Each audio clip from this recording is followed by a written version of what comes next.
मित्रों नमस्कार जोहार। अब 11th जेपीएससी का नोटिफिकेशन आने का संभावना अब बढ़ता दिख रहा है।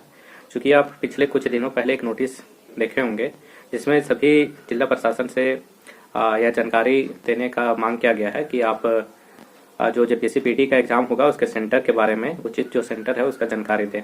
तो इस दृष्टिकोण से आप देख सकते हैं कि पीटी 11th जेपीएससी का पीटी एग्ज़ाम का नोटिफिकेशन बहुत जल्द जारी हो सकता है।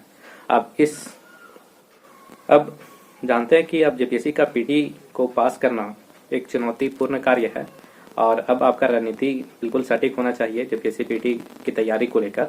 और इस तैयारी के दौरान एक सेक्शन है आपका सिलेबस का सीएनटी एसपीटी, ये झारखंड पेपर का जो सेक्शन है सीएनटी एसपीटी, उससे 12 प्रश्न आते हैं और उस 12 प्रश्न को सही ढंग से आपको अपने कंट्रोल में रखना, आप सही ढंग से उन प्रश्नों का उत्तर दे सके, इसके लिए ज़रूरी है कि आप सही तरीके से उसको पढ़ें।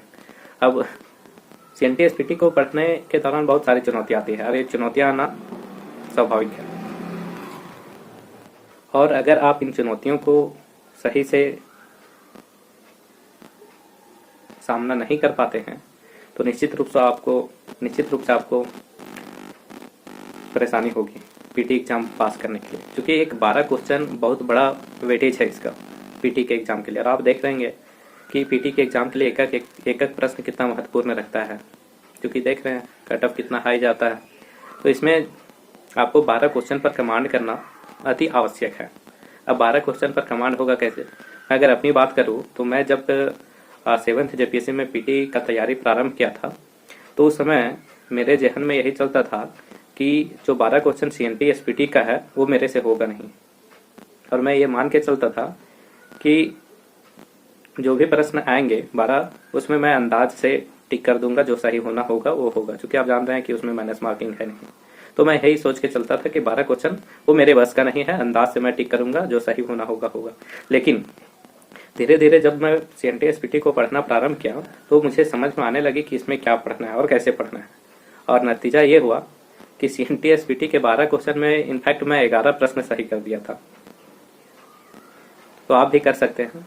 बस जो चुनौतियां हैं सीएनटी एसपीटी को पढ़ने के दौरान उसको आप अच्छे से समझेंगे और क्या करना है वो आप इस वीडियो में देखेंगे। तो चुनौतियां क्या है? सबसे पहला चुनौती है कि इतने सारे धाराएं हैं, सीएनटी एसपीटी का इतना सारा अध्याय है, अगर सीएनटी एसपीटी दोनों को मिला दें तो 300 से अधिक धारा है। अब इतना सारा धारा तो याद करना एक तरह से बहुत मुश्किल काम है।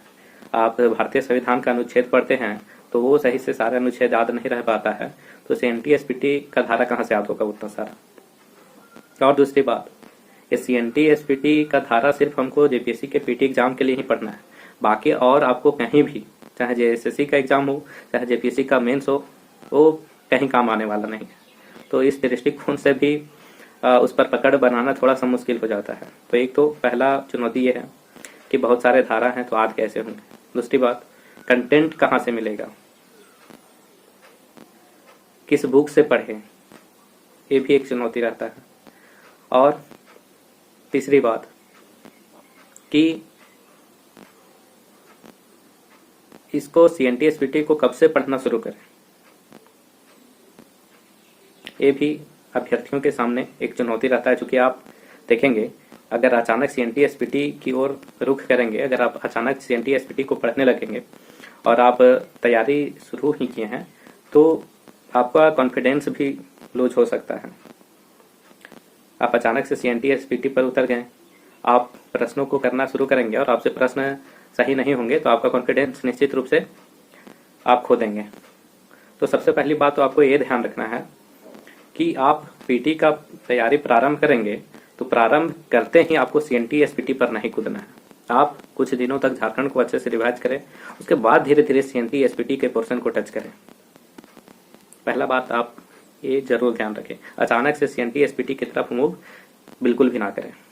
दूसरी बात, आप उतने सारा धारा में तो किसको पढ़ें, तो पहले तो आप सारे अध्याय को अच्छे से देखें और अध्याय को देखने के साथ साथ उसके जो वर्ड्स हैं उसको समझने का प्रयास कीजिए। रैयत क्या है, खुदखट्टी क्या है, जो सर्वे विभिन्न प्रकार के हैं वो क्या है।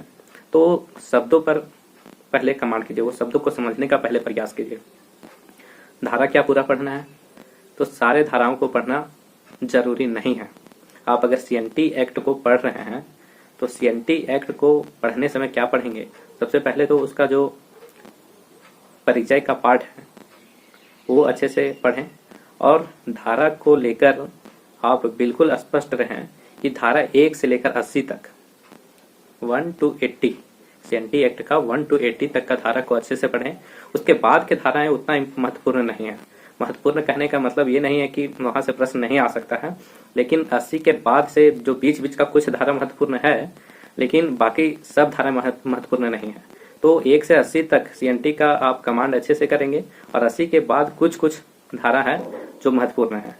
उसके बाद उन धाराओं को अवश्य पढ़ें जिस पर संशोधन हुआ है।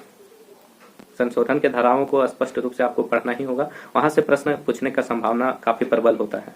तो सीएनटी के इन धाराओं को महत्वपूर्ण मानकर आप चले। उसके बाद अगर एसपीटी का बात करें तो सारे अध्याय को अच्छे से पढ़ें और अध्याय को बांटकर पढ़ने के बाद, इसमें ज्यादा धारा है नहीं तो एसपीटी के सारे धाराओं को पढ़ लें। एसपीटी का प्रश्न कहीं से भी पूछ सकता है तो एसपीटी के सारे धारा को पढ़ लें, इतना आप करेंगे। दूसरी बात, अगर बुक का कंटेंट का बात होता है कि कंटेंट कहाँ से मिलेगा, तो सीएनटी एसपीटी में तो अगर जो भी धारा में बात लिखी गई है वो तो सारे बुक में एक ही बात लिखा होगा। जो धारा अगर 16 धारा है तो 16 धारा में आप कोई भी बुक उठा कर देखें तो बात लगभग एक ही लिखा होगा। तो कंटेंट को लेकर परेशानी नहीं होना चाहिए। आप कोई भी बुक से आप सीएनटी एसपीटी को पढ़ें, कोई दुविधा की बात नहीं है। अब जैसे जैसे सीएनटी एसपीटी पर आपका कमांड होता जाएगा, उसके बाद कुछ दिनों के बाद आप उनके प्रश्नों को सॉल्व करना शुरू कर दीजिए, मतलब प्रश्नों का प्रैक्टिस शुरू कीजिए। प्रैक्टिस करने के बाद आपको थोड़ा थोड़ा कॉन्फिडेंस आते जाएगा। अगर शुरुआती दौर में आपका प्रश्न कुछ गलत भी होता है तो आपको बहुत ज्यादा चिंतित होने की आवश्यकता नहीं है। आप धीरे धीरे अपने प्रैक्टिस को जारी रखें और आपको कुछ दिन में ऐसा लगने लगेगा कि आप कॉन्फिडेंट फील करेंगे सीएनटी एसपीटी को लेकर। आपको प्रश्न धीरे धीरे ऑटोमेटिकली आपका प्रश्न सही होने लगेगा।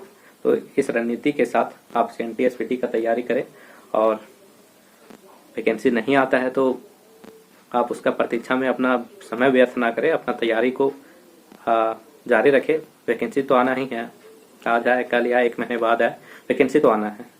तो इसलिए आप इन रणनीतियों को ध्यान में रखें और सीएनटी एसपीटी को आप अच्छे से पढ़े। बिल्कुल आपका स्कोर होगा 12 में 10, 12 तक पूरा फुल आप स्कोर कर सकते हैं। तो उम्मीद करते हैं ये वीडियो आपके लिए काफ़ी कारगर होगा। आप इस वीडियो से लाभ आपको मिलेगा आगामी जेपीएससी के लिए। और अगर आप क्विज अटेम्प्ट करना चाहते हैं तो गंगा स्टडी के टेलीग्राम चैनल में आप शाम 6:30 बजे से आप क्विज भी अटेम्प्ट कर सकते हैं। वहाँ झारखंड के प्रश्नों को अभी कराया जा रहा है, तो उसके माध्यम से भी आप तैयारी को अपना चरम पर ले जा सकते हैं। तो आज के वीडियो के लिए बस इतना ही। आप सकारात्मक रहें और अपने तैयारी को जारी रखें। धन्यवाद।